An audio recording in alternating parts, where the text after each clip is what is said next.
Good morning to all. चलिए आज का लेक्चर स्टार्ट करते हैं, आज की बातें स्टार्ट करते हैं। अब तक मैंने आपको वमनोपक महाकसाय तक बता दिया था। वमनोपक महाकसाय मेरी थोड़ी सी बात अधूरी रह गई थी, तो उस बात को पूरी करता हूँ मैं, फिर मैं आगे बढ़ता हूँ। तो देखिए, वमनोपक में मैं आपको बता रहा था, वमनोपक मतलब जो आपको क्या कहते हैं, वमन करानी है, उसको जो प्रमोट करते हैं।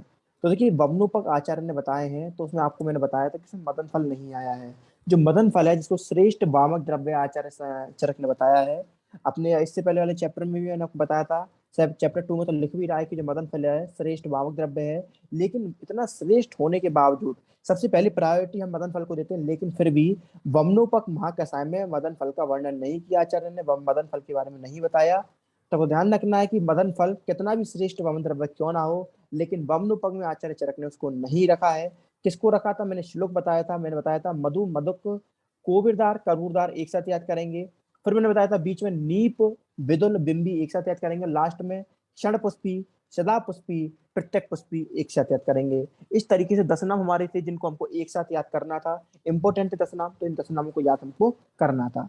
फिर मैंने आपको थोड़ी सी बात जो रह गई थी बता देता हूँ। देखिए, जब भी आपने देखा होगा, जब भी हम किसी का वमन कराते हैं, तो एक मैंने आपको बताया था फर्स्ट ईयर में जब अष्टांग पढ़ाई थी, तो क्या करते हैं, एक सॉल्यूशन लेते हैं। उस सॉल्यूशन में अपन क्या करते हैं, जो भी आपका वमन द्रव्य होता है, सब हमने मुलेठी ले ली या फिर हमने मदन फल ले लिया, इसको डालते हैं। उसमें हम नमक डालते हैं, लवण डालते हैं, मधु डालते हैं, ये सब आइटम डाल डूल के फिर पेशेंट को पिला देते हैं। अब आपका क्वेश्चन ये है, या मैं आपको ये बताना चाहता हूँ कि जो क्या कहते हैं वामक द्रव्य है, वामक द्रव्य के साथ साथ उस क्वाथ में या उस सीक्रेशन द्रव्य में आप मधु को या लवण को क्यों डालते हो? तो जो मधु होता है, जैसे जब हम क्या कहते हैं वमन कराते हैं, वमन किस लिए करा रहे हैं कि जो आपके अंदर कफ की उत्पत्ति हुई है, कफ का प्रकोप हो रहा है, कफ बढ़ गया है, उस कफ को हम निकाल दें, इसलिए हम वमन करा रहे हैं। तो जो कफ होता है अंदर जम के बैठा रहता है, अंदर एक तरीके से सॉलिडिफाई होकर जम कर बैठा रहता है अपनी जगह पर, हिलने का नाम नहीं लेता।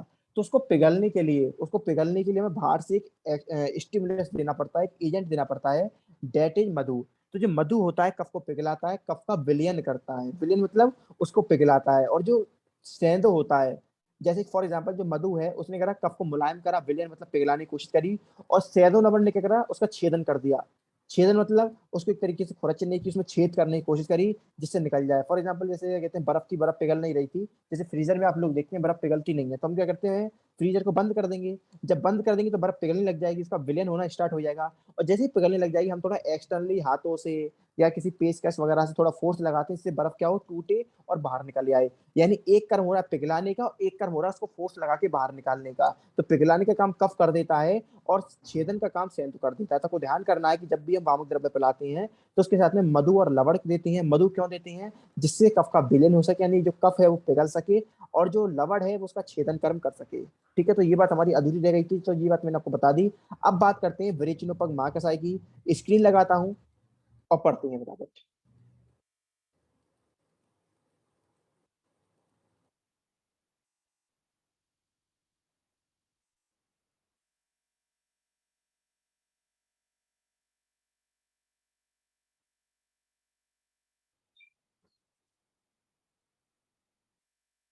देखिए, तो ये बात मैंने बता दी, मधु लवण मुलेठी वगैरह देंगे तो जो कफ होगा वो विलयन कौन करेगा उसका, कफ का? जो मधु होगा कफ का विलयन करेगा, और जो सेंध होगा वो उसका छेदन करेगा। फिर नीचे विरेचनोपग की बात चल रही है।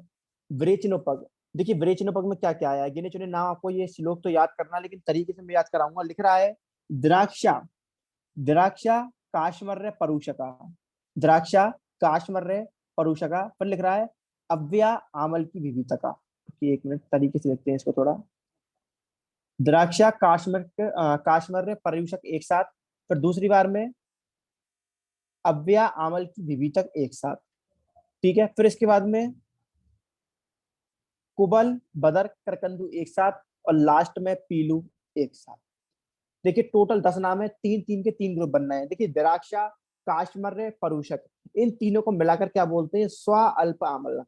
क्या बोलते हैं? स्व अल्प आम्लक। और अव्या आमल की विविधक, इनको बोलते हैं त्रिफला। हर इसकी विविध की आमल तक पता ही है, इनको क्या बोलते हैं अपन, त्रिफला। तक को ध्यान रखना है कि इसमें तीन तो ग्रुप हैं। और कुबल बदर करकंदू इसको बोलते हैं तीन बेर या त्रिबेर। तो इस विरेचनोपग में तीन बेर आए हैं, त्रिफला आया है, स्वल्प आम्लक आया है, प्लस पीलू। तीन लिख सकता हूं, तीन, तीन प्लस तीन प्लस तीन, टोटल कितने हो गए, 9। 9 प्लस पीलू। आपको कैसे याद करना है, 9 प्लस पीलू। 9 कौन सी, सबसे पहले क्या है, स्वल्प आम्लक है। फिर क्या है आपका त्रिफला है, जिसमें अव्यय आम्ल की विविधक आता है। और दूसरा तीसरा क्या है, त्रिबेर, तीन बेर। तीन बेर कौन सी है, कोबल है, बदर है, करकंदू है। कोबल है, कोबल मतलब बड़ी बेर, बदर मतलब बेर, करकंदू मतलब झड़बेर। तो आपको तीनों बेर के नाम याद करने हैं, तीनों आमल का आपको पता होने चाहिए, त्रिफला पता होना चाहिए। तो विरेचनोपग में क्या है, जो विरेचन कराने में आपकी सहायता करें, यानी क्या कहते हैं, विरेचन के साथ हमें प्रयुक्त होने वाली जो औषधियां होती हैं उनको विरेचनोपग बोलते हैं। पग का मतलब है विरेचनो उपपग, मतलब जो सहायता करें, यानी विरेचन में कराने में जो औषधियां सहायता करती हैं उनको अपन विरेचनोपग बोलते हैं। ठीक है, ये करती हैं जो द्रव्य होते हैं, ये विरेचन की शक्ति बढ़ा देते हैं, जैसे जो विरेचन है हमको जितनी इंटेंसिटी के चाहिए उतनी इंटेंसिटी के जो पेशेंट है विरेचन कर पाए, इसलिए अपन विरेचनोपग का प्रयोग करते हैं, जिससे क्या हो, जो विरेचन हो उसकी इंटेंसिटी बढ़ जाए और हमको विरेचन कराने में सहायता मिले। तो आपको याद करना है, स्वल्प आम्लक में क्या आ जाएगा, द्राक्षा काशमर्य परूषक, इसको स्वल्प आम्लक बोलते हैं। दूसरा ग्रुप है त्रिफला का, जिसके अंदर आ जाएगा अव्यय आम्लक विविधकी। तीसरा ग्रुप है त्रिबेर का, इसमें तीन बेर है, कोबल बदर करकंदू, इसके अलावा पीलू। अब मेरे साथ आप बोलेंगे 9 नाम। सबसे पहले स्वल्प आम्ला है, फिर त्रिफला है, फिर त्रिबेर है। सबसे पहले स्वल्प आम्ला में क्या क्या है, आपको मैंने बताया, द्राक्षा काशमर्य परूषक। फिर क्या कहते हैं, त्रिफला में क्या है, अव्यय अमल की हरित और विविधक। त्रिवेर में क्या है, कोबल है, बदर है, करकंदू है। लास्ट में एक आ जाएगा 10 कौन सा है, पीलू। टोटल 10 हो गए, ये 10 के 10 आपको पता होने चाहिए। तो मैंने आपको वाउन वाली याद करा दी। वाउन वाली कैसे याद करनी थी, मैंने बताई थी, स्टार्टिंग के 4 एक साथ, फिर बीच के 3 और लास्ट के 3 एक साथ। स्टार्टिंग के 3 क्या है, मधु, मधुक, कोवेदार, करूरदार। बीच के 3 क्या है, क्या कहते हैं, नीप, विदुल, बिंबी। और लास्ट के 3 पुष्पी वाले हैं, षड पुष्पी, सदा पुष्पी, प्रत्यक पुष्पी। लास्ट में पुष्पी पुष्पी है, स्टार्टिंग में मधु मधु है। ठीक है, ऐसे करके आप याद करेंगे तो नहीं भूलेंगे। इसे मैंने श्लोक को 4 कलर से हाईलाइट किया है, जिस तरीके से आप याद करेंगे। सबसे पहले क्या है, आपको बताया था मैंने, स्वल्प आम्लक है। फिर क्या है आपका त्रिफला है, जिसमें अव्यय आम्लक और विविधक आ जाएगा। फिर क्या है आपका त्रिबेर है, जिसमें आपका कोबल बदर और करकंदू आ जाएगा। पीलू अरक से है, जो 10th नंबर का है। तो ये क्या है, पर्गे टिप्स हैं जो आपके मोशन में, जो आपके विरेचन में हेल्प करती हैं। अगला आस्थापन पग है। आस्थापन पग यानी कौन कौन से आपके ऐसे महाकसाएं हैं जो आपको आस्थापन बस्ती देने में मदद करती हैं या आस्थापन कराने में सहायता करती हैं, वो हमारे आस्थापन महाकसाएं होते हैं। गिने चुने 4-5 नाम याद करेंगे। एक तो ये पहला नाम याद करेंगे, त्रिव्रत। दूसरा, तो ये हाईलाइटर ले लेता हूँ, त्रिव्रत, बिल्व, और त्रिव्रत बिल्व पिपली, 3 नाम ये। और दूसरा मधुक, मदन फल, 5 नाम। त्रिव्रत, बिल्व, पीपली एक साथ, और मधुक और मदन फल एक साथ। मैंने चैप्टर 2 में, चैप्टर 3 में मैंने आपको बताए थे कि श्रेष्ठ आस्थापन द्रव्य कौन सा होता है। नाम बता सकता है कोई मुझे, श्रेष्ठ आस्थापन द्रव्य मैंने कौन सा बताया था, जल्दी बताइए,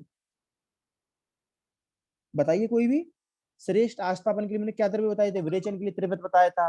वमन के लिए मैंने आपको क्या बताया था, अगर आपको याद हो तो मदन फल बताया था। उसी तरीके से मैंने आस्थापन के लिए क्या बताया था आप लोगों को, अरे बताओ यार।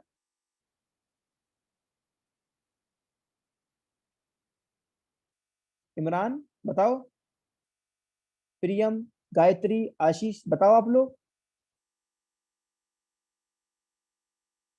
आधे लोग तो क्लास में इसलिए नहीं आते, रिकॉर्डिंग मिल जाएगी।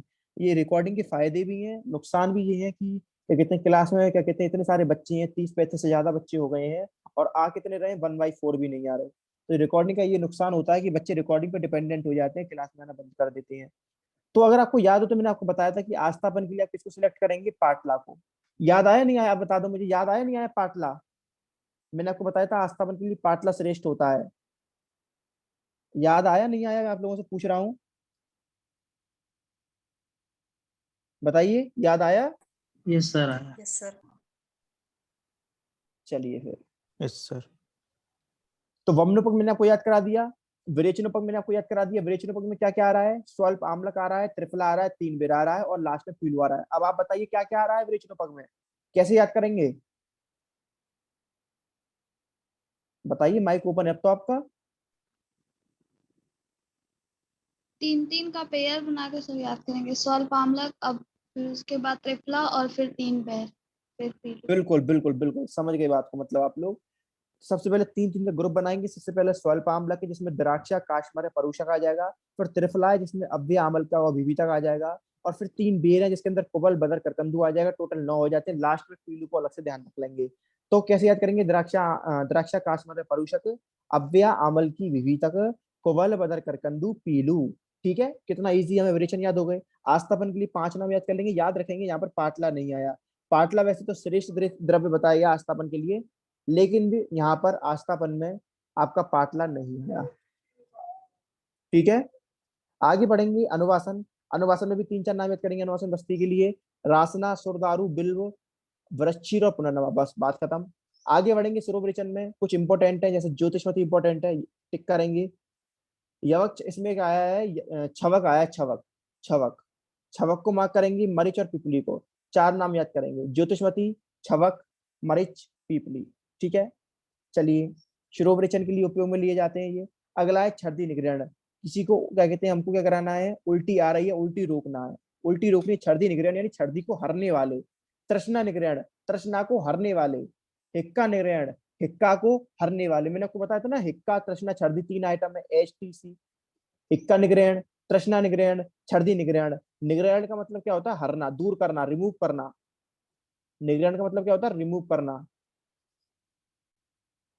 दूर करना। ठीक है, ठीक है, तो निग्रहण का मतलब क्या होता है, दूर करना, रिमूव करना। एस से हिक्का निग्रहण, टी से तृष्णा निग्रहण, सी से छर्दी निग्रहण। अब जो छर्दी निग्रहण है, छर्दी निग्रहण, इसमें गिने चुने आप नाम लिख करेंगे। पहला है जम्ब, आम्र, पल्लवा। जम्ब मतलब जामुन की पत्ती, आम्र मतलब आम की पत्ती, पल्लव मतलब पत्ती, मातुलंग मतलब नींबू, अम्ल मतलब अम्ल बदर, अम्ल बदर मतलब खट्टा बेर, अम्ल बदर। डाड़िम मतलब अनार, यव, यव होता है षष्टिक मतलब साठी चावल, मृलाजा, मिल्लाजा मतलब कुशीर, मिल्लाजा, कुशीर मतलब होता है खस, मिल्लाजा मतलब मिट्टी। अगर आप याद कर सकते हो तो पूरा श्लोक याद कर लीजिएगा, इंपॉर्टेंट है। मैं तो ये कहूंगा बहुत इजी है। जाम्र, आम्र, पल्लव, जाम्र, आम, पल्लव 2 याद हो गई। मातुलुंग, अम्ल बदर, मातुलुंग, अम्ल बदल, डाड़िम, यव, षष्टिक, उशीर, मिल्लाजा। ठीक है, तो आप ये श्लोक याद कर लेंगे तो बहुत अच्छा है, नहीं तो 4-5 नाम तो आपको याद करना ही है। जाम्र पल्लव, आम पल्लव, ठीक है, ये नाम तो आपको याद करना ही है। इसके अलावा उशीर और क्या कहते हैं, मिल्लाया। ये 4-5 नाम याद कर लेंगे। अगर श्लोक याद हो जाए तो इससे बेस्ट कुछ नहीं है। इन तीनों श्लोक में से, इन तीनों श्लोक में से आपको अगर क्या कहते हैं 2 श्लोक याद हो जाए तो ठीक है, नहीं तो छर्दी वाला याद हो जाए तो भी सफिशियंट है। इन दोनों तो मैं इंपोर्टेंट इंपोर्टेंट आपको बता दूंगा, लेकिन कोशिश करिए छर्दी वाला अगर आप याद कर लेते हैं तो ठीक है। चलिए, आगे बढ़ेंगे। आगे लिख रहा है तृष्णा निग्रहण। तृष्णा यानी प्यास को हरने वाले, तो आप इसमें 2-3 नाम याद कर लेंगे। एक है नागर, नागर यानी सौंठ, धन्य, ठीक है, धन्य। और इसके अलावा आप किरातिक और गुडुचि, बस। अगर इसको भी याद करना चाहते कर लीजिए, नहीं तो कोई बात नहीं, बस आप 2-3 नाम याद कर लेंगे, ज्यादा इंपॉर्टेंट नहीं है। ठीक है, अब देखिए जो उशीर होता है, उशीर कहाँ गया, उशीर, जो उशीर होता है ये आपका षडंग पानी में भी आया था। कोई ये बात ध्यान रखनी है कि जो उशीर है आपका, ये आपका षडंग पानी में भी आया है। बस छोटी सी बात थी, बस।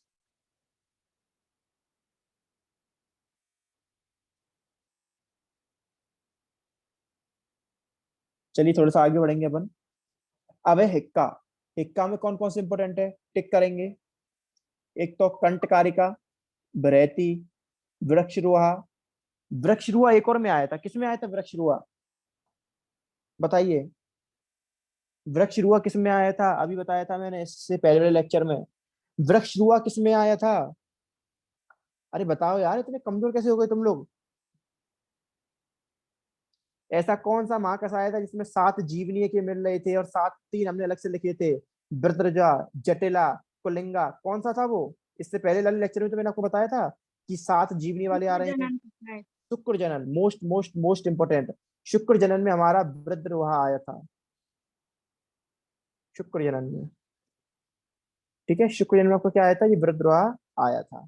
ठीक है, तो कोई 4-5 नाम याद करनी है। कंटकारिका, बरहती, वृद्धरोह, अव्या और पिपली। लास्ट की ये दुरालवा और कुलीर याद कर लीजिएगा, बस। ठीक है, तो हिक्का निग्रहण क्या होता है, किसी को क्या कहते हैं, हिक्कप आ रही है तो एंटी हिक्कप जो ड्रग्स होते हैं। ठीक है, अब नीचे लिख भी रहा है, क्या कहते हैं, जो द्रव्य हिक्का को बंद करें वे हिक्का निग्रहण कहलाता है।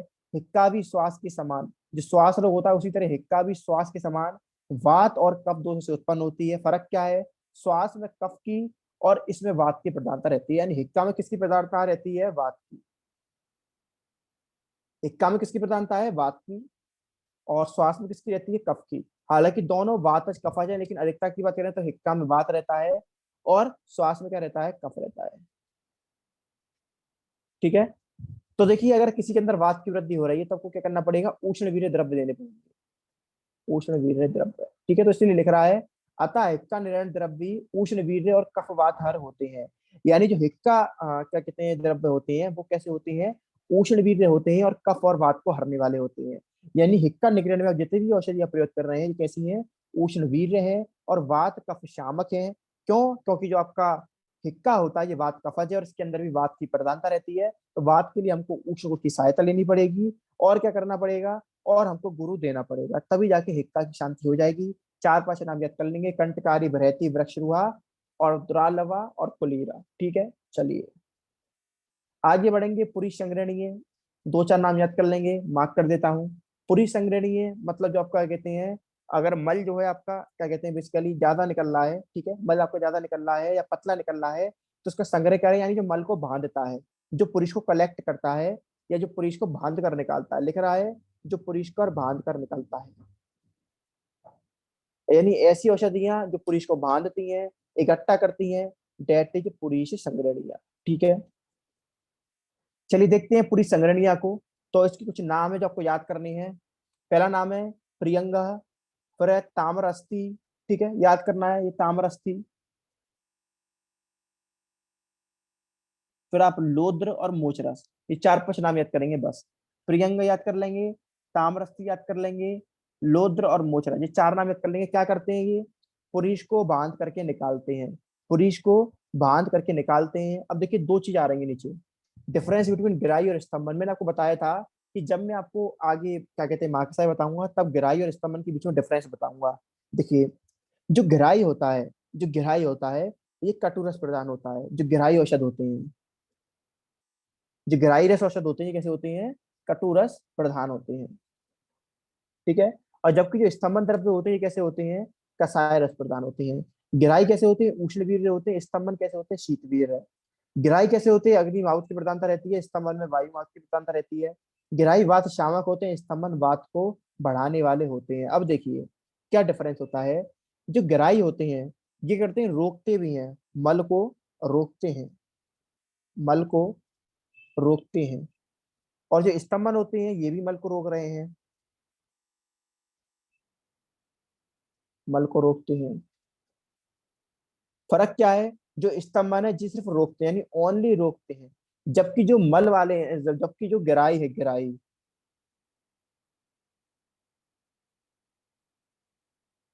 ये कर रहा है, ये रोकता भी है प्लस उसका पाचन भी करता है। यानी अगर किसी को आमज अतिसार है तो आमज अतिसार को जो गिराई होगा ये रोकेगा भी, यानी अतिसार को भी रोक रहा है, अतिसार को भी रोक रहा है, यानी अतिसार को भी ट्रीट कर रहा है, ट्रीट कर रहा है। साथ में उसमें जो इन्फेक्शन है उस इन्फेक्शन को भी खत्म कर देगा, क्यों, क्योंकि उसका पाचन कर देगा, यानी इन्फेक्शन भी खत्म हो जाएगा। ठीक है, इन्फेक्शन को भी ट्रीट करेगा ये। जबकि जो स्तंभन होगा ये अतिसार को तो ठीक कर देगा, अतिसार को तो ठीक कर देगा, रोक देगा, लेकिन इन्फेक्शन को बढ़ा देगा। क्यों बढ़ा देगा, क्योंकि आपको पता है जैसे मैंने बताया था कि जो अतिसार होता है, जो डायरिया होता है, वो क्या होता है, एक तरीके का डिफेंस मैकेनिज्म है कि जब आपकी बॉडी में कोई इन्फेक्शन हो रहा है, कोई बैक्टीरिया आ रहा है उसको बाहर निकालने का। आपने अतिसार को रोक दिया, यानी एक तरीके से बैक्टीरिया का एक्यूमुलेशन था, आप वो बाहर जा रहा था, आपने उसको रोक दिया, तो जो बैक्टीरिया का एक्यूमुलेशन था वो अंदर होता रहेगा, होता रहेगा, होता रहेगा, और आपने कुछ एक्शन भी नहीं कर रहे, ना एंटीबायोटिक दे रहे ना कुछ दे रहे। तो आप कह सकते हैं जो गिराई द्रव्य होते हैं ये क्या करते हैं, रोकते तो हैं और उसका पाचन भी कर देते हैं, यानी रोकने के बाद मारते भी हैं। जबकि जो अतिसार वाले, जबकि जो स्तंभन द्रव्य होते हैं सिर्फ रोकते हैं। तो डिफरेंस क्लियर हो रहा होगा, गिराई और स्तंभन दोनों ही रोक रहे हैं, लेकिन गिराई ज्यादा अच्छे होते हैं। क्यों, ये उष्ण वीर्य है, कटु रस प्रदान है, अग्निभाव की प्रधानता रहती है, वात का शमन कर रहे हैं, और जो भी इन्फेक्शन है, जो भी उसके अंदर कहते हैं गंदकाई है उसको साफ सफाई करते हैं और इन्फेक्शन को खत्म करते हैं। जबकि जो स्तंभन है वो कुछ नहीं करते, सिर्फ और सिर्फ रोक के एक जगह बांध देते हैं। ये नहीं कि क्या कहते हैं जो बाहर के लोग आए उनको मारें, उनको अपनी बॉडी को बचाएं। ठीक है, तो आपको पूछा जाए कौन सा ज्यादा बेस्ट है तो गिराई ज्यादा अच्छा रहता है। ये गुड़ आपको ये टेबल याद करनी है कि गिराई में कटु रहता है, स्तंभन में कसाय रस प्रदान रहता है। गिराई उष्ण वीर्य है, स्तंभन शीत वीर्य है। गिराई में अग्नि मार्ग की प्रधानता रहती है, स्तंभन में वायु मार्ग की प्रधानता रहती है। गिराई वात शामक है, स्तंभन वात प्रकोपक है। देख कितनी अच्छी बात है, गिराई के कितने फायदे हैं, इन्फेक्शन को भी खत्म कर रहा है, चीजों को भी रोक रहा है, उष्ण वीर्य होने की वजह से पाचन कर रहा है जिससे इन्फेक्शन ना हो। यानी अगर किसी का आम अतिसार है यानी पाचन नहीं हो रहा और उसकी वजह से अतिसार हो रहा है तो उसका पाचन भी करेगा ये। यानी अगर किसी को आम अतिसार हो गया है तो अपन स्तंभन द्रव्य नहीं दे सकते। यानी जो स्तंभन द्रव्य है वो कॉन्ट्रा इंडिकेटेड है, किसमें? आपके आम अतिसार में। जबकि जो गिराई है वो आपके कॉन्ट्रा इंडिकेटेड नहीं है, आप उसको दे सकते हो क्योंकि वो तो पाचन कर रहा है। पाचन कराऊं को चाहिए, पाचन कर रहा है। अब देखिए ऊपर कुछ एग्जांपल्स दे रखे हैं, एग्जांपल्स को मैं बता देता हूँ। गिराई के एग्जांपल आ रहे हैं, शुंठी, जीरा, गज पिपली। तो शुंठी एस, जीरा जे, गज पिपली जी एच जी, ऐसे आप याद कर लीजिएगा। ये बस, इससे अच्छा ये कोई ट्रिक बन नहीं पा रही, कुछ बनेगी तो मैं आपको बाद में बता दूंगा। फिलहाल आप शुंठी, जीरा, गज पिपली याद कर लेंगे। और नीचे स्तंभन में याद कर लेंगे वत्सक, कटको, कंटको, वत्सक, टुंटको। ठीक है, वत्सक, टुंटको, ये दो एग्जांपल आप इसके याद कर लेंगे। ठीक है, तो मैंने दोनों में डिफरेंस बता दिया, दोनों के एग्जांपल्स बता दिए, दोनों के कौन से रस प्रदान होते हैं, कौन सा वीर्य होता है, कौन सी मावत की दिक्कत रहती है, बात पर क्या इफेक्ट है, और क्या कहते हैं इन्फेक्शन पर कौन सा एक्शन करेगा, कौन सा नहीं करेगा, कौन सा बेस्ट है। ये सब बातें मैंने आपको बता दी। अब आपका काम ये बनता है इनको पढ़ें समझें, द्रव्य गुण में डिटेल में पढ़ेंगे। फिलहाल यहाँ पर विमर्श में आई थी, विमर्श में यहाँ पर सारी बातें आपकी रोग निदान से संबंधित, द्रव्य गुण से संबंधित आएंगी। टॉपिक बहुत डीप हो जाएगा, इसलिए मैं कहते हैं जितना हो रहा है बताता चल रहा हूँ, बाकी आपके लिए छोड़ता चल रहा हूँ कि आप पढ़ते चलें। जो ना आए आप मुझे व्हाट्सअप करिए, ठीक है? जो ना आए व्हाट्सअप करिए, व्हाट्सएप पे मैं बताऊंगा। हालांकि कुछ भी छूट नहीं रहा है, ऐसी बात क्या कहते हैं जो समझ में ना आ रही हो, जो आपके सिलेबस से मैं कुछ छूट रहा हो। अब देखिए पुरीश व्यंजनी, व्यंजनी मतलब कलर करने वाले। मैंने बताया था कोई भी बीमारी हो जाती है, लिवर डिसऑर्डर हो गया, किडनी डिसऑर्डर हो गया, या फिर इंटेस्टाइन में कोई इन्फेक्शन हो गया, तो क्या होता है हमारा जो फीकल मैटर होता है उसका कलर चेंज हो जाता है, यानी उसमें वेरिएशन आ जाते हैं।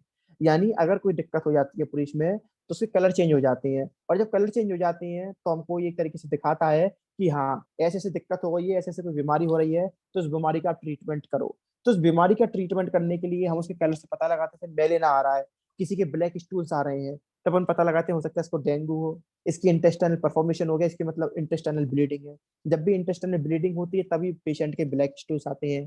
किसी के स्टूल से एकदम क्या कहते हैं पेल आ रहे हैं, तो मतलब बाइल की दिक्कत हो गई है। यानी एक तरीके से आप स्टूल्स का कलर देख के आप डिसीज को डायग्नोस कर सकते हैं। तो उसी तरीके से बताया जा रहा है कि अगर किसी के स्टूल में कलर चेंज आ रहा है तो उसके कलर को नॉर्मल करना है, तो आप किन किन द्रव्यों का प्रयोग कर सकते हैं। तो चार पांच द्रव्यों के नाम आप याद करेंगे, ज्यादा नहीं, ज्यादा इंपॉर्टेंट नहीं है, चार पांच नाम याद कर लेंगे। जम्बू शल्लकी, एक दो ये, शाल्लकी ये, श्रीवेष्टक ये, और भ्रष्ट मृत्या मिट्टी, ठीक है, भुनी हुई मिट्टी। ये चार पांच नाम आप याद कर लेंगे बस, जी आपका इनफ है, ठीक है। तो लिख रहा है जो द्रव्य पुरीश के दोषों को दूर करें उसके वर्ण को प्राकृत करते हैं। यही तो मैंने बताया, जो पुरीश होता है ये बताता है कि आपको कौन सी व्याधि हो गई है, जिसकी वजह से जो आपका पुरीश है इसका वर्ण, इसका कलर चेंज हो गया है और ऐसा कलर आ रहा है। तो जो पुरीश व्यंजनी होते हैं व्याधि को दूर करते हैं, और जो पुरीश के गुणों में, प्रॉपर्टीज में, उसके कलर में चेंज हुआ है उसको रिस्टोर करते हैं। तो पुरीश व्यंजनी में तीन चार नाम आप याद कर लेंगे, ठीक है। लिख रहा है पुरीश में वर्ण के विकार प्राय पित्त के कारण होते हैं, क्योंकि रंजन कर्म पित्त का होता है। मैंने बताया रंजन कर्म जो रंजक पित्त होता है लिवर में रहता है, लिवर के कारण भी जो मेजर डिफेंसेस आते हैं पित्त में वो देखने पड़ते हैं। क्यों? जो बाइल है वो भी आपके पित्त से, जो बाइल है वो भी आपके लिवर से निकल रहा है। इंटेस्टाइल के जितने भी गैस्ट्रिक सिक्रीशन है सब कुछ आप लिवर ही मेंटेन कर रहा है। तब को ध्यान रखना है कि जो पित्त होता है खास करके रंजक पित्त, वो लिवर में रहता है। लिवर में कोई दिक्कत हो जाएगी तो समझ लीजिए क्या कहते हैं पित्त विकृत हो जाएगा। पित्त विकृत हो जाएगा तो जो आपका पुरीशस का कलर ऑटोमेटिकली चेंज हो जाएगा, जो आपको बताएगा कि हमको हाँ इस तरह की डिसीज हो गई है, और उस डिसीज को ठीक करने के लिए हमको इस द्रव्य में से कोई एक द्रव्य को सिलेक्ट करना है। आगे बढ़ेंगे मूत्र संग्रहणीय में, तो तीन चार नाम आप इसमें याद करेंगे, लाइक भल्ला तक हो गया, अश्वंतक हो गया, सोमवल्ल का हो गया, ठीक है। ऊपर पंच पल्लव के नाम लिख रहे हैं तो याद कर लेंगे, आम, जामुन, कपित्त, बिल्व, बिजौरा, नींबू, ठीक है। ज्यादा कुछ नहीं था, बस इसको याद कर लेंगे। मूत्र संग्रहणीय में दो तीन नाम याद करेंगे, भल्ला तक याद कर लेंगे, अश्वंत याद कर लेंगे, सोमवल्ल का। तीन नाम आपको इसमें याद करने हैं मूत्र संग्रहणीय में। मूत्र व्यंजनीय, अगर मूत्र का यूरिन का कलर चेंज हो रहा है तो उसमें आप क्या यूज कर सकते हैं, तो लिख रहा है इसमें बेसिकली आपको जो फ्लावर्स हैं कमल की वैरायटी लिख रहा है। आपको जब भी मूत्र व्यंजनीय होगा, ये भी एक तरीके का पित्तज विकार है। कैसे है? ये पित्तज विकार है।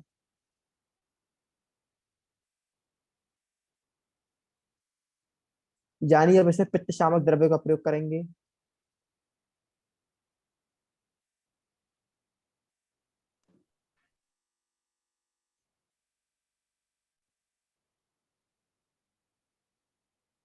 और पित्त शामक द्रव्य में किसका प्रयोग करेंगे? ऑल भेद, यानी ऑल वैरायटी ऑफ कमल, यानी कमल की वैरायटी का प्रयोग करेंगे। जितनी हो सके नाम याद कर लेंगे। पद हो गया कमल की वैरायटी, उत्पल, नलिन, कुमुद, सौगंधी, पुंडरीक, ठीक है। तो इस तरीके से आप चार पांच नाम याद कर लेंगे, हो जाएगा काम। अगला है मूत्र विरेचनी। मैंने आपको बताया था पुरीश संग्रहणीय है, पुरीश व्यंजनीय है, मूत्र संग्रहणीय है, मूत्र व्रचनीय है, मूत्र व्यंजनीय है, लेकिन पुरीश विरेचनीय नहीं है। तो सबको ध्यान रखेंगे, 5 पढ़ रहे हैं, ये 5 का ग्रुप है, तो इसमें पुरीश विरेचनीय नहीं आया है। अब देखिए मूत्र विरेचनीय महाकषाय में क्या क्या नाम है, आपको इसमें 3-4 नाम याद करने हैं। लिख रहा है दर्भ, कुश, कास, गुंद्रा, इटकट। ये नाम और किसमें आए थे, लिख रहा है स्तन जनन में भी ये नाम आए थे, अगर आपको याद हो। दर्भ, कुश, कास, गुंद्रा, इटकट, ये 4-5 नाम बस आपको इसको याद करने हैं। ये मूत्र विरेचनीय है, ठीक है।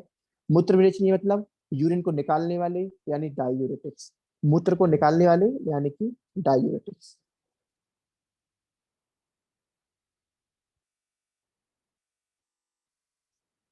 लिख रहा है जो द्रव्य मूत्र को अधिक मात्रा में लाते हैं उन्हीं को अपन मूत्र विरेचनीय बोलते हैं, ठीक है। क्या किस काम आता है, ये बस्ती का शोधन करने के लिए।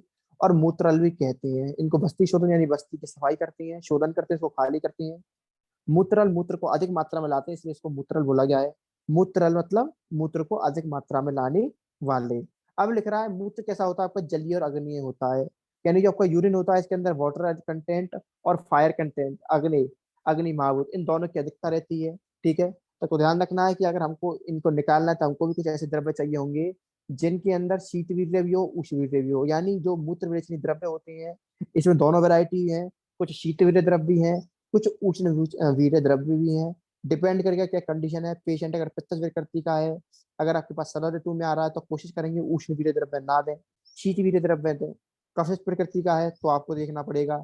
यानी डिपेंड करता है रोग पर, रोगी पर, प्रकृति पर, काल पर, कि आप कौन सी वीर्य के द्रव्य का या औषध का प्रयोग करेंगे, ठीक है। बेसिकली जो मूत्र होता है जलीय या होता है और आग्नेय होता है, इसलिए दोनों प्रकृति के होने के कारण हम जो औषधि लेते हैं वो भी ऐसी लेते हैं जो दोनों नेचर की हो, यानी आग्नेय भी हो और सौम्य भी हो। औषधि भी हम कुछ इस तरीके की लेना पसंद करते हैं। आगे आएंगे 36 पर, लिख रहा है कासर महाकसाय। ये पूरा श्लोक इंपॉर्टेंट है। कासर मतलब खांसी को हरने वाले, कास को हरने वाले, कास के वेग को शांत करने वाले, किसी को खांसी आ रही है इसको शांत करने वाले। लिख रहा है द्राक्षा, द्राक्षा मतलब मुनक्का, द्राक्षा अव्या हरित की, आमल का मतलब अमल की, पिपली, दुरालवा, शरंगी, कंटकारिका, वृश्चिर, पुनर्नवा, आमल क्या। तो ध्यान करना है वृश्चिर और पुनर्नवा किसमें आए थे, अनुवासनोपग में आए थे, ठीक है। यहाँ पर आप देख रहे होंगे, यहाँ पर अमल की आया है, हरित की आया लेकिन विविध की नहीं आया। यानी त्रिफला में से यहाँ पर विवितक नहीं आया, तो आपको ध्यान करना है कि यहाँ पर आपको त्रिफला में से विवितक नहीं आया, ठीक है। दोबारा समझेंगे, एक बार दोबारा बता देता हूँ, ज्यादा कुछ है नहीं वैसे इसमें। कि जो कास और महाकसा है इसमें क्या क्या आया है, द्राक्षा आया है यानी मुनक्का आया है, अव्यय यानी हरित की आई है, आमल की आई है, दुरालवा, श्रृंगी, कंटकारिक, वृश्चिर, पुनर्नवा और तामल क्या आया है, ठीक है। तामल की मतलब भूमि अमल की, तामल की मतलब क्या होता है, भूमि अमल की बेस्ट फॉर लिवर, लिवर के लिए श्रेष्ठ बताई गई है। लिवर टॉनिक सारे भूमि अमल की मदद से बनते हैं, ठीक है। बहुत छोटा सा प्लांट होता है, बहुत कम मिलता है और काफी लिवर पे इफेक्ट दिखाता है, अच्छा, इसलिए इसको भूमि अमल की बोला जाता है। भूमि के निकट होती है भूमि अमल की। तामल की इसका दूसरा नाम है। तो आपको इस श्लोक को याद करना है, और याद करना है क्या है, ब्रोंकियल सेरेटिव, किसी को खांसी आ रही है, कास आ रही है तो इसको देते हैं अपन। लिख रहा है कास के वेग को शांत करने वाले द्रव्य को कासहर कहते हैं। कास एक प्रत्यावर्तित क्रिया है यानी रिफ्लेक्स एक्शन है। कब आता है, एक तरीके का रिफ्लेक्स एक्शन है जब हमारी बॉडी में कोई क्षोभ, कोई नुकसान पहुंचता है, कोई दुख पहुंचता है, कोई नुकसान पहुंचता है, क्षय पहुंचता है, शरीर को क्षरण होता है, उसका लॉस होता है, तब हमारे यहाँ खांसी उत्पन्न होती है। लिख रहा है उदाहरणगत, उदाहरण मतलब ऊपर, प्राण वायु के से कास की उत्पत्ति बताई गई है, सिंपल है।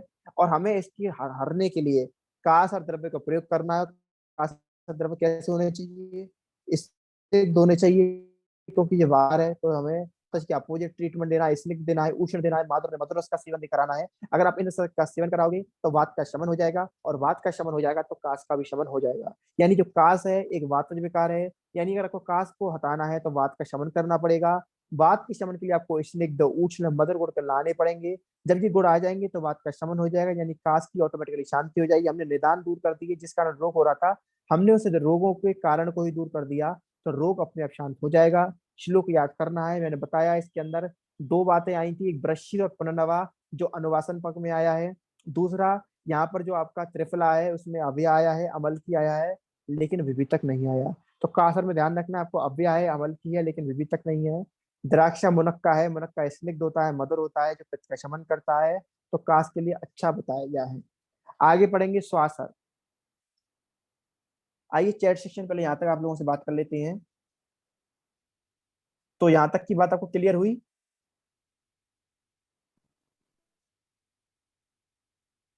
समझ में आई यहाँ तक की बातें आप लोगों को? Yes sir.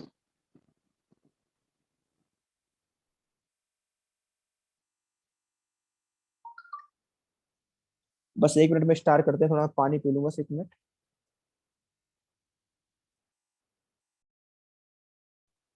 चलिए बात कर रहे थे अपन, हमने आपको अभी तक बात करते हैं काश सर की बात कर ली, अब अपन काश के बाद बात करेंगे श्वास की, ठीक है? चलिए देखते हैं काश के बाद श्वास को।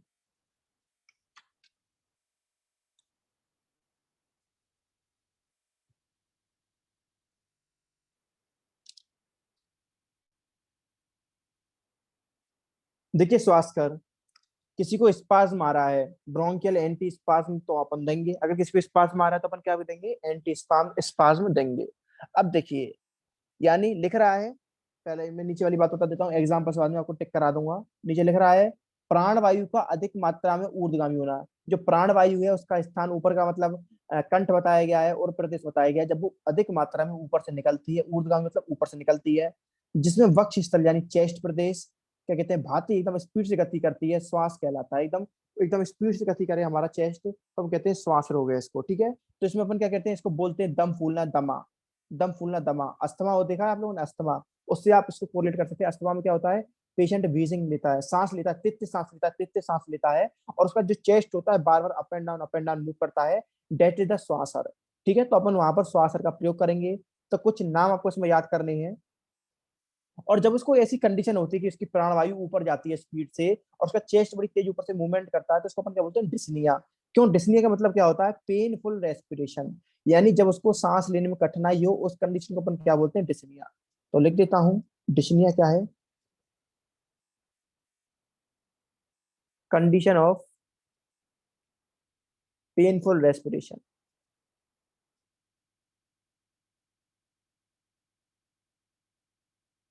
ठीक है, तो डिस्निया क्या है? जब जो पेशेंट है वो काफी मुश्किल से, उसे कठिनाई हो रही हो सांस लेने में, डेट इज द डिस्निया। ठीक है, अब देखिए कुछ नाम इसमें आप याद करोगे। लिख रहा है शटी पुष्कर मूला, अम्ल वेतसा, हिंगुआ।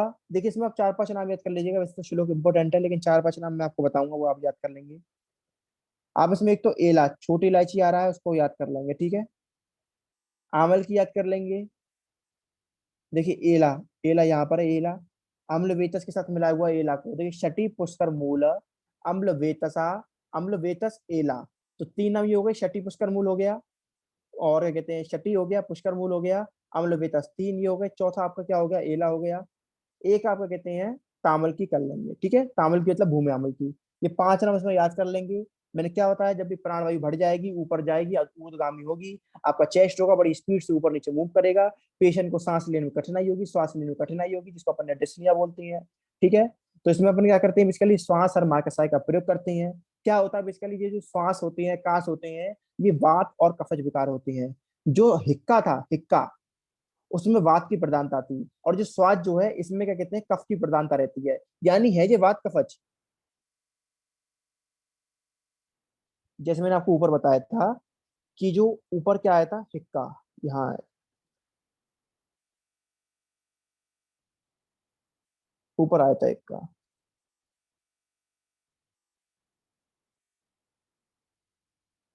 देखिए हिक्का, जो हिक्का आया था, मैंने बताया था कि श्वास में किसकी अधिकता रहती है? कफ की। यहाँ पर देखेंगे, यहाँ पर, यहाँ का कंसेप्ट ऊपर आगे जाएगा। देखिए श्वास में किसकी अधिकता है? कफ की। श्वास में किसकी है? ये लिख भी रखा है मैंने, श्वास में कफ की है। ये बात यहाँ पर हो गई है। अब इस बात को मैं नीचे लेकर आता हूँ।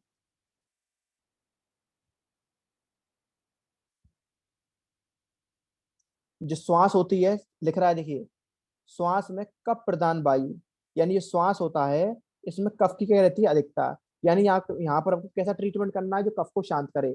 तो लिख रहा है दम फूलना शरीर क्रियाओं से यह श्वास कष्ट है, डिस्निया की एक अवस्था है। इसमें हमको श्वासर करते हैं, कफ प्रदान वायु के विकार से अवस्था होती है। ठीक है, इसमें क्या होती है, जो श्लेष्म कला होती है उसमें शोथ हो जाती है, इन्फ्लेमेशन हो जाता है। और क्या होता है, जो नाल नली होती है, जो आपकी कैनाल होती है, वो सिकुड़ जाती है, जिस कारण हमको सांस लेने में दिक्कत होती है। ठीक है, चलिए तो 3 4 द्रव्य आप याद करेंगे, शटी पुष्कर मूल अम्ल वेतस एला, ठीक है। और ऊपर एक तामल की, भूमि अमल की भी याद कर लेंगे। फिर शोथर है, शोथर मतलब कहीं भी स्वेलिंग हो रही है, कहीं भी एडिमा है, तो उसके लिए अपन किसका प्रयोग करते हैं, सबसे श्रेष्ठ रहता है दशमूल।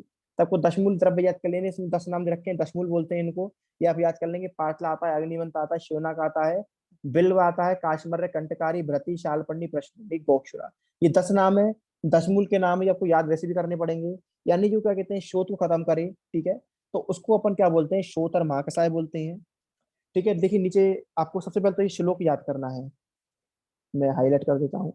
पाटला अग्निमंथ शोनाक, बिल्व काश्मर कंटकारिका, भ्रैति शालपन्नी प्रश्नपन्नी गोक्षु। देखिए श्लोक अगर आप अभी याद नहीं करोगे तो आपको दशमूल के द्रव्य याद नहीं होंगे। ये दशमूल मतलब 10 मूल, दशमूल क्यों है, 10 प्लांट है और 10 की मूल, 10 प्लांट की रूट यूज में ली जाती है, इसलिए इसको दशमूल बोलते हैं। 10 प्लांट है, सारे प्लांटों के इसमें मूल का या रूट का प्रयोग लिया जाता है, इसलिए इसका नाम पड़ा दशमूल। बेस्ट ड्रग ऑफ चॉइस है, अगर किसी कहीं एडेमा है, कहीं किसी को क्या कहते हैं शूल हो रहा है, पेन हो रहा है, तो उसमें अपन इसको दे सकती हैं। ठीक है, कहीं अगर शोथ हो गई है तो उसमें दे सकते हैं आप इसको। और दूसरी बात, इनके एक एक प्लांट के बारे में आपको पढ़ना है, तो इससे अच्छा ये 10 नाम आप इसको श्लोक की फॉर्म में यहीं पर याद कर लो, तो एक तीर से 2 निशाने हो जाएंगे। फिर नीचे हिंदी में क्या लिख रहा है उसको एक बार पढ़ देता हूँ, कुछ ज्यादा नई बात नहीं है। लिख रहा है रस से समस्त धातुओं का पोषण होता है। मैंने बताया था क्या कहते हैं कि जो भी हम खाते हैं, जो भी हम क्या कहते हैं आहार ग्रहण करते हैं, उसका पाचन होता है। और पाचन के बाद 2 पार्ट बनते हैं, एक तो यूजफुल पार्ट, एक वेस्ट पार्ट। जो यूजफुल पार्ट होता है इससे धातु का निर्माण होता है, धातु निर्माण।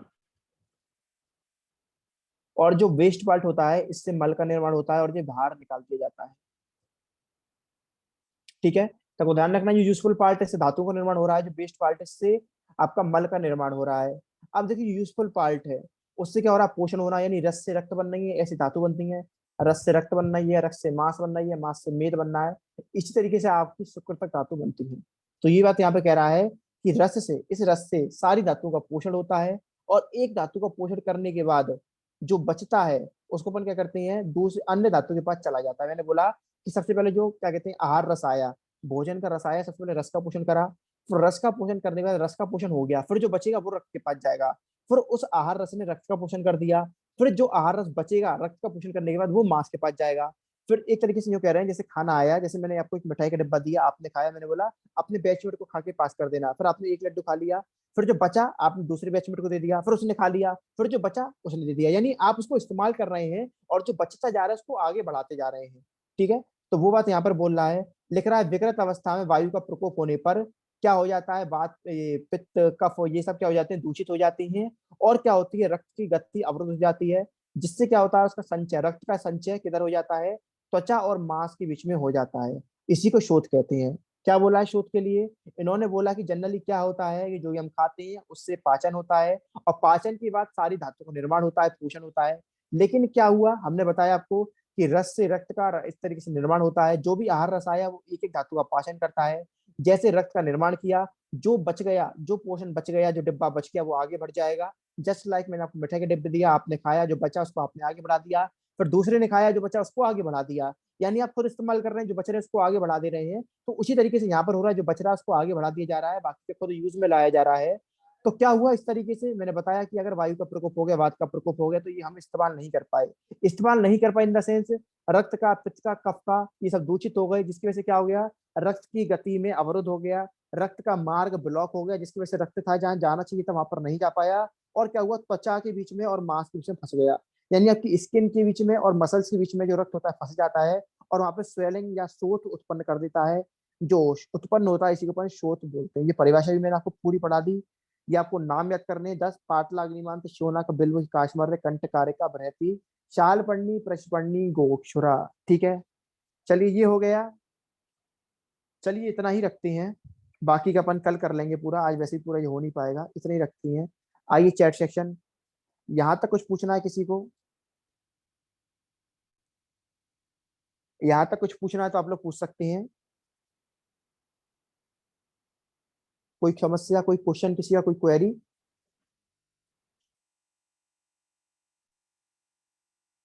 बातें समझ में आ रही हैं Gayatri? Yes sir. Ashish? Yes sir. तो ये सब आज अभी आप लिस्ट बना लेंगे, 4-4 5-5 नाम और जो श्लोक याद करने हैं। सब बच्चे क्या बनाएंगे, एक कॉपी बनाएंगे, नाम लिखेंगे कासर महाकसाय, उसके आगे जिसका श्लोक बोला है श्लोक लिखेंगे, और जैसे याद करने की टेक्निक बताई है वैसे ही आपको याद करना है, वैसे ही आपको याद करना है। जो ना समझ में आए व्हाट्सएप कर लेंगे, कॉल कर लेंगे, और पूछेंगे बातों को समझ समझ के लिखेंगे। और आप लोग यार अपने फ्रेंड्स के साथ बताइए, अपने कॉलेज में बताइए। देखिए बच्चे ज्यादा होते हैं तो पढ़ाने में और ज्यादा मजा आता है। आप लोग शेयर करिए, ठीक है, जितना हो सकता है क्लासेस को शेयर करिए, अपने दोस्तों को बताइए इसके बारे में, ठीक है।